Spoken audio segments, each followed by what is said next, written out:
સુરત શહેરમાં ચડ્ડી ગેંગ ફરી સક્રિય થયાનું ચિંતાજનક ચિત્ર સામે આવ્યું છે. છેલ્લા કેટલાક સમયથી શાંતિનો માહોલ રહેતા સુરત શહેરમાં ફરીથી ચોરી અને લૂંટની ઘટનાઓ એ લોકોમાં ચિંતા મૂકી દીધી છે.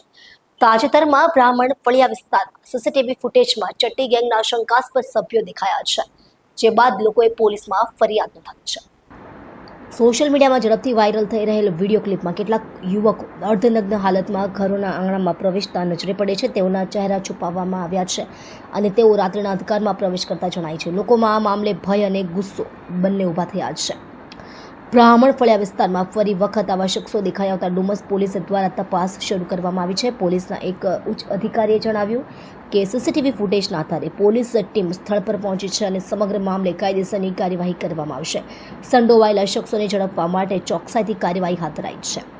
વિસ્તારના રહેવાસીઓનું કહેવું છે કે હવે રાત્રે ઘરની બહાર જવું પણ મુશ્કેલ બન્યું છે. પોલીસે કડક પગલાં લેવા જોઈએ. સ્થાનિક લોકોની માંગ છે કે પેટ્રોલિંગ વધારવામાં આવે અને આવા તત્વો સામે કડક પગલાં ભરવામાં આવે. હાલ સુધી કોઈ વ્યક્તિને પકડવામાં આવી નથી, પરંતુ પોલીસ દ્વારા તીવ્ર તપાસ ચાલુ છે. જે કોઈ પાસે વધુ માહિતી હોય તેમણે તાત્કાલિક સ્થાનિક પોલીસ સ્ટેશનમાં સંપર્ક કરવા અપીલ કરવામાં આવી છે.